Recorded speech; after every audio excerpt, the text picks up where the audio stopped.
इनका क्या रवैया था। ये एक सुनन इब्न माजा की सही हदीस है, 19 हसन हदीस है 1986, और बाकी हदीसें भी हैं जो सही हैं। इसमें एक अशात का सहाबी बताता है कि वो रसूल अल्लाह के पास गया, हज़रत उमर के पास गया, रात को उठ गया, उसने देखी आवाज़ें सुनी, तो उसने देखा हज़रत उमर जो हैं, हज़रत उमर जो इनका सहाबा इकराम में बड़ा जलीलुल कदर रुतबा है, वो अपनी बीवी की पिटाई कर रहे थे।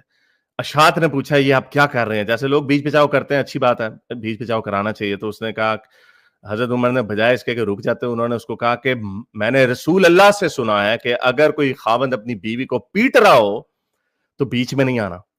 अब इसने सुनन इब्ने माजा 1986 नंबर हदीस दिखाई, जिसमें था कि उमर रजी अल्लाह ताला अन्हु ने अपनी वाइफ को मारा और कहा कि मैंने रसूलुल्लाह सल्लल्लाहु अलैहि वसल्लम से सुना है कि एक मर्द से कभी मत पूछो कि वो अपनी वाइफ को क्यों मारता है। अब ये हदीस एक ज़ईफ हदीस है। इस हदीस में एक नैरेटर है अब्दुल रहमान अल मुसली। ये एक अननोन शख्स है, वी डोंट नो कि ये कौन थे, इस वजह से ये हदीस ज़ईफ है। लेकिन फिर sunnah.com ने इसको क्यों हसन कहा हुआ है? वेल, इसकी वजह यह है कि sunnah.com कोई ऐसी वेबसाइट नहीं है जिस पर आप आंखें बंद करके भरोसा करो।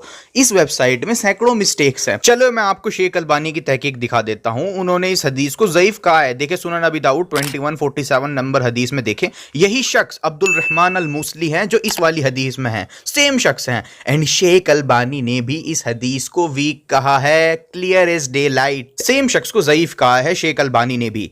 अब भी ठंडक नहीं पड़ी, और लो ये देखो, खुद sunnah.com पर इन अब्दुल रहमान अल मुसली को ज़ईफ कहा गया है। मुस्नद अहमद 122 नंबर हदीस में खुद sunnah.com की वेबसाइट पर ही लिखा है कि ये अब्दुल रहमान अल मुसली अननोन है। हाय हाय हाय हाय हाय हाय हाय। छोटे छोटे कपड़े ये ले पढ़ खुद, तेरे चैलेंज का तिया पाचा हो गया।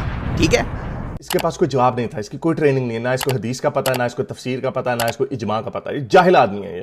तो अगर तेरी इतनी औकात नहीं है कि तू किसी हदीस को चेक कर सके, तो भौंकता क्यों है इतने कॉन्फिडेंस के साथ? इसने ज़ईफ हदीस कोट किया, मैंने एक ज़ईफ हदीस कोट की, मेरा चैलेंज है इसको। अच्छा, फिर से इसने मिशकात अल मसाबी की हदीस दिखाई, ये भी ज़ईफ है। इसी तरह ये मिशकात में भी हदीस है कि रसूल अल्लाह ने कहा है कि अपनी बीवी को अगर कोई मारे तो ना पूछो। तो भाई इतना कॉन्फिडेंस कैसे था कि चैलेंज करता फिर रहा है? हद है जहालत की। मतलब आता जाता कुछ नहीं और चैलेंज फेंक दो।